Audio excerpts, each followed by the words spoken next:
Hello student, welcome to my YouTube channel teach with Geet. तो आज हम बात करने वाले हैं हिस्ट्री के बारे में। ओके, हिस्ट्री का मीनिंग समझेंगे एंड हिस्ट्री का ग्रीक लैंग्वेज में क्या मीनिंग होता है एंड आगे उसके बारे में थोड़ा डिटेल में पढ़ेंगे। और उसके बाद हम एशियन इंडिया जो कवर कर रहे थे पिछली क्लास में, हमने एशियन इंडिया के कुछ सीक्वेंस वाइज पढ़े थे, कितने कौन कौन से टाइप्स होते हैं। ओके, देयर आर टू, मतलब कौन कौन से सोर्सेज हमें मिले हैं, टू टाइप के सोर्सेज मिले हैं, आर्कोलॉजिकल एंड लिटरेरी सोर्सेज। तो हमने ये इसमें ही हमने काफ़ी चीज़ों के बारे में सीक्वेंस में बात किया था। तो आप वो वीडियो देख लीजिएगा ताकि आपका जो सीक्वेंस है वो आपको समझ में आए। ओके, क्योंकि हिस्ट्री का होता है कि आपको अगर सीक्वेंस में आप चीज़ें समझने का ट्राई करेंगे तो हिस्ट्री इज़ नॉट अ मतलब हार्ड सब्जेक्ट। ओके, इस बहुत इजी सब्जेक्ट है अगर आप इसको बहुत अच्छे से समझते हैं, इसकी चीज़ों को अंडरस्टैंड करते हैं कि पास्ट में क्या चीज़ें हुई थी और सीक्वेंस वाइज अगर आप चलते हैं तो आपको हिस्ट्री बोरिंग नहीं लगेगी, इनफैक्ट इंटरेस्टिंग लगेगी। ओके, तो आज चलिए स्टार्ट करते हैं। पहले हम हिस्ट्री के बारे में समझ लेते हैं। वैसे मैं हिस्ट्री का सबसे पहले आपको बताना था लेकिन मैं ये बता नहीं पाई थी। मैंने आपको सोर्सेस से स्टार्ट किया था, लेकिन मैं हिस्ट्री का मीनिंग आपको बता के फिर मैं आगे जो सीक्वेंस में हम चल रहे थे वो बताऊंगी।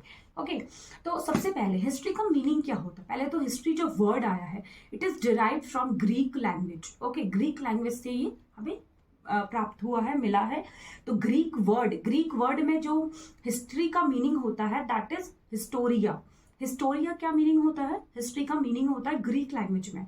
अगर आपसे क्वेश्चन भी पूछ लिया जाए कि ग्रीक लैंग्वेज में हिस्ट्री को क्या कहते हैं, तो हिस्ट्री को क्या कहते हैं? हिस्टोरिका।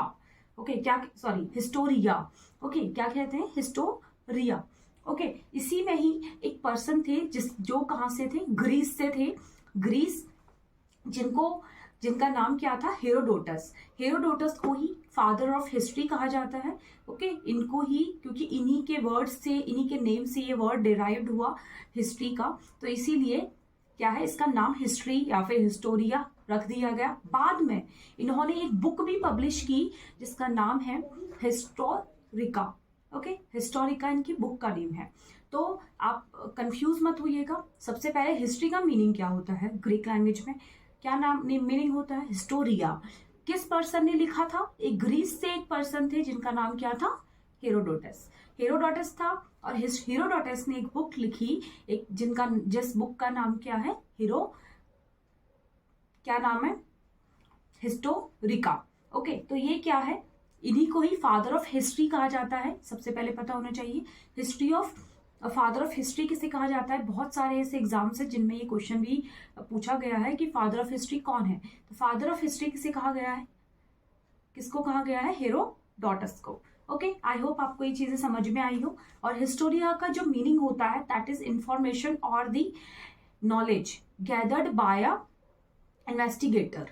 ओके, कोई भी इंफॉर्मेशन या फिर कोई भी नॉलेज जो है, जो इकट्ठा की जाती है किनसे? इन्वेस्टिगेटर के थ्रू। जो शोधकर्ता के थ्रू जो नॉलेज ली जाती है, जो गेन की जाती है, उसी को ही हम क्या कहते हैं? उस हिस्टोरिया कहते हैं। ये मीनिंग है हिस्टोरिया का, जो ग्रीक वर्ड में हिस्ट्री का मीनिंग, हिस्ट्री को बोला जाता है, याद है? तो वही ये क्या है, हमें हिस्ट्री के बारे में इतनी नॉलेज आपको पता होनी चाहिए।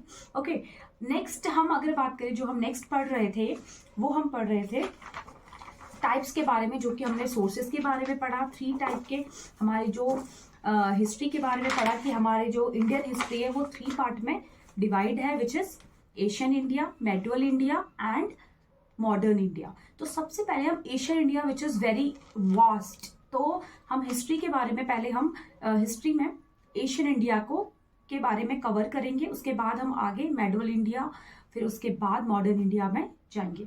ओके, पहले हम एशियन इंडिया को अंडरस्टैंड करते हैं, जो कि 6th क्लास में स्टार्ट हो जाता है, आपको पता है।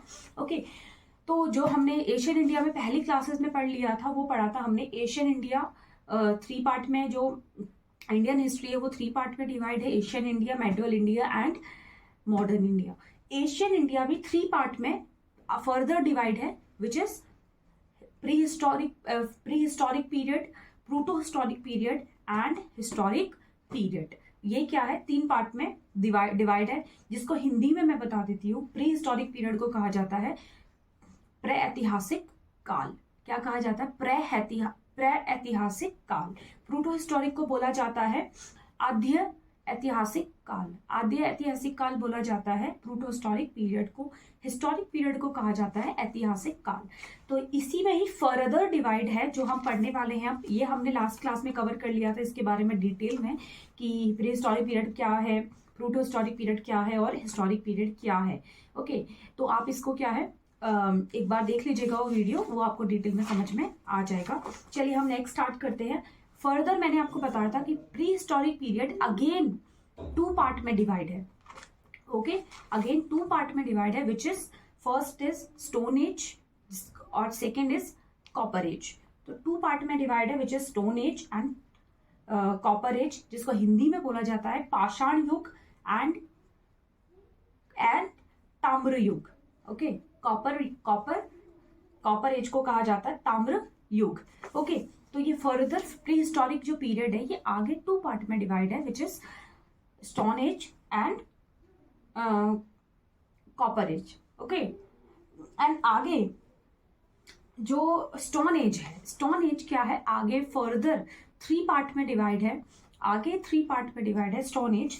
स्टोन एज तो आपको पता लग ही रहा होगा, स्टोन से जिस टाइम पे जो अर्ली ह्यूमंस हुआ करते थे वो सिर्फ पाषाण यानी कि पत्थरों का यूज किया करते थे अपने औजार बनाने में, अपने टूल्स बनाने में, शिकार करने में, हंटिंग करने में, फूड गैदरिंग में। वो सिर्फ क्या यूज किया करते थे, सिर्फ वो यूज किया करते थे पाषाण यानी कि पत्थर। तो इसी एज को हमने स्टोन एज नाम दिया। ओके, फिर हम जब कॉपर एज पढ़ेंगे तो उसमें कॉपर एज में भी ये बात है कि जब धीरे धीरे जब डेवलप होने लगा चीज़ें, ह्यूमन डेवलपमेंट होने लगा, तो धीरे धीरे वो स्टोन का यूज करने लगे। ओके, तो इसी को ही हम क्या कहते हैं, कॉपर एज कहते हैं। कॉपर को मिक्स करके फिर उन्होंने बाद में, हम वो भी पढ़ेंगे आगे कि मिक्स करके ब्रॉन्ज जो बनाया था वो भी बात करेंगे। लेकिन प्री हिस्टोरिक जो पीरियड है, सबसे पहले इसको जो हमने 2 पार्ट में डिवाइड किया है, इसमें हम बताते हैं स्टोन एज के बारे में। तो और स्टोन एज को भी फर्दर 3 पार्ट में डिवाइड किया है।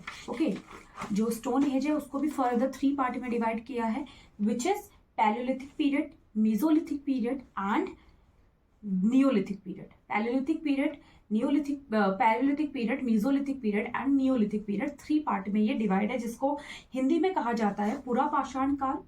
पैलियोलिथिक पीरियड को कहा जाता है पूरा पाषाण काल, मेसोलिथिक पीरियड को कहा जाता है मध्य पाषाण काल, फिर नव पाषाण काल बोला जाता है नियोलिथिक पीरियड को। ओके, जिसमें अगर हम पैलियोलिथिक पीरियड की बात करें तो ये पीरियड जो माना जाता है, ये माना जाता है 5 लाख BC से 8000 BC तक का पीरियड को कहा जाता है। क्या कहा जाता है, पैलियोलिथिक पीरियड कहा जाता है। ओके, 5 लाख BC से 8000 BC तक के पीरियड को हम क्या कह रहे हैं, पैलियोलिथिक पीरियड कह रहे हैं। ओके, उसके बाद 8000 से 4000 BC तक के पीरियड को हम क्या कह रहे हैं, मेसोलिथिक पीरियड यानी कि मध्य पाषाण काल कह रहे हैं। ओके, नियोलिथिक पीरियड को हम कह रहे हैं 4000 BC से 2500 BC तक के पीरियड को हम कह रहे हैं नियोलिथिक पीरियड, जिसको हिंदी में कहा जाता है नव पाषाण काल। ओके, इसको हम डिटेल में नेक्स्ट क्लास में कवर करेंगे। ओके, डिटेल में पढ़ेंगे इसको। Okay, thank you. I hope आपको ये वीडियो पसंद आई हो। अगर पसंद आई हो तो लाइक, शेयर एंड सब्सक्राइब करना मत भूलेगा।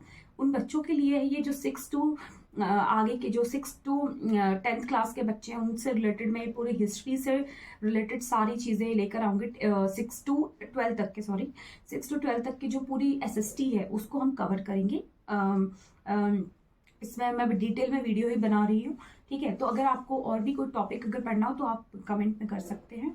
Okay, thank you so much, और लाइक, शेयर, सब्सक्राइब करना मत भूलिएगा। Thank you so much guys.